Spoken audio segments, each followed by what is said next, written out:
María é da Coruña e leva 1 ano e medio en Hong Kong, onde chegou polo traballo do seu marido. Ela é consultora e nesta cidade ten múltiples posibilidades.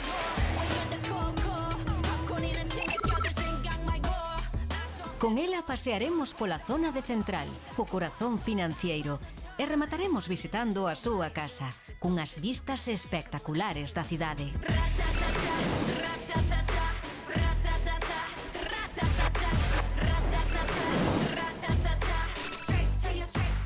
Moi boas, María. Hola. Hola, Marico. Ti és consultora, entendo que é unha cidade, unha absoluta loucura a nivel laboral, non? Oh, totalmente. As oportunidades son inmensas aquí.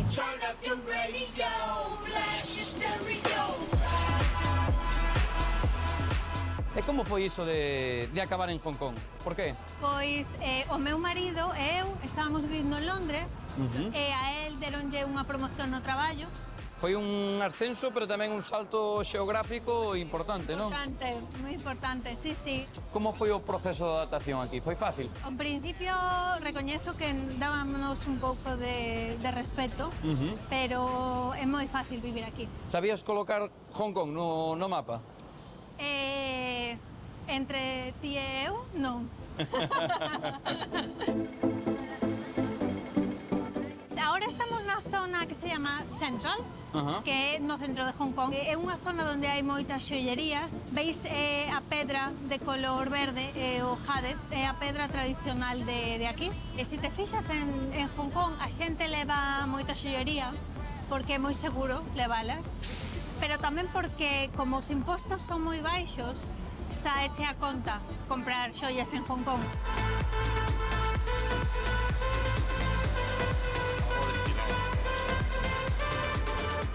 E no medio destes edificios tan altos os que non ves nin o final, no baixo, postos pois moi humildes, de xente moi traballadora, non?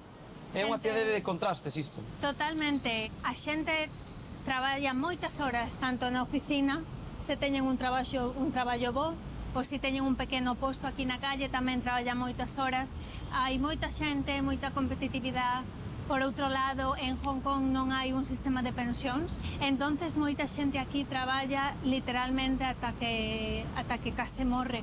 E verás moita xente maior traballando.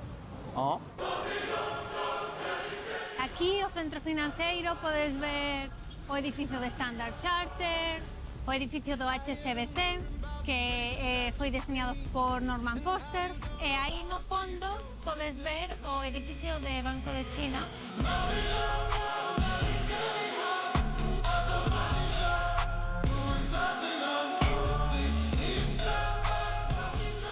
Aquí temos que ter moito cuidado nos pasos de peóns, porque hai que empeirar para o outro lado, para empezar. Non miramos como miraríamos naturalmente lá, porque aquí conducen pola esquerda. Efectivamente. Pero ademais de eso, aquí en Hong Kong, a policía vístese de paisano e unha das cousas que máis lle gusta é multar a estranxeiros. Por cruzar en vermello. Por cruzar en vermello, porque aquí todo o mundo respeta as normas. É unha cousa moi asiática, non? De respetar as normas.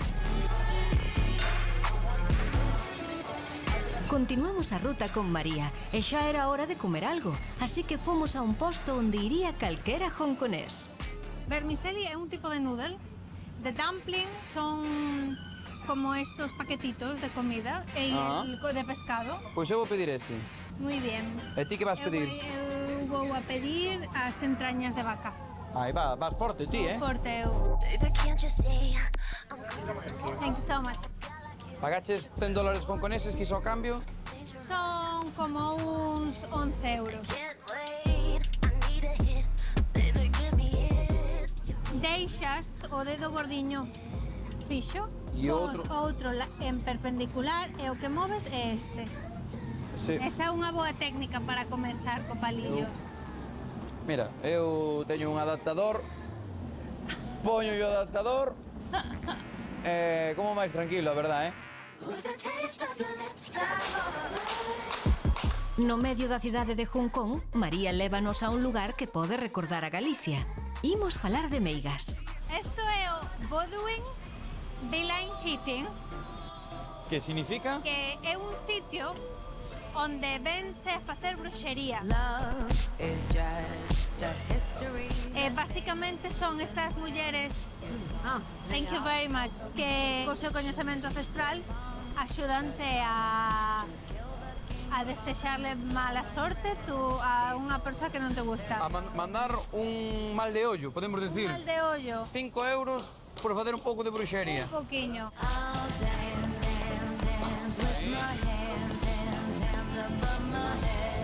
Si funciona, caro non é. Caro non é. Para rematar o día, movémonos en tram e imos cara á casa de María, que conta con vistas incribles da cidade. Que piso tes a tua casa? No, piso 38. Non creo que haxa ningún edificio en Galicia que teña tantos andares, non? No, penso que non. Benvidos a miña casa, pasade por aquí. Que chulada. Está... Mi madriña, que vistas. Moitas grazas. Que vistas Sí. increíbles. É un apartamento de unos 100 metros cuadrados, máis a terraza que temos arriba é moi amplio e ten moita luz, que é un pouco extraño en Hong Kong. Normalmente os pisos son máis pequenos. Un apartamento como este, máis ou menos en canto pode estar o alugueiro ao mes? Está entre 6.000, 6.500 euros o mes. Manda saudiños aí. María, entendo que cunha terraza así, a morriña levas un pouco mellor, non? Levase moito mellor, levase moito mellor. Pero algo ainda hai. Sempre queda, sempre queda. Sempre que volvo a Galicia é un sentimento moi forte. É difícil de explicar, pero seguro que ti me entendes, que os espectadores de Latitude Galega tamén.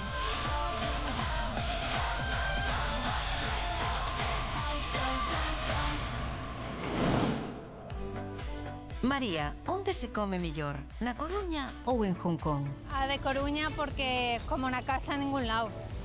E a vida onde está máis barata? Os de Coruña, sen dúbida. Onde hai mellor festa? Sen dúbida, a festa da Coruña porque salir por Orzán é unha maravilla. Con que xente quedas?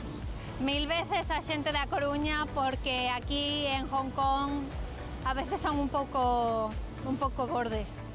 E o humor?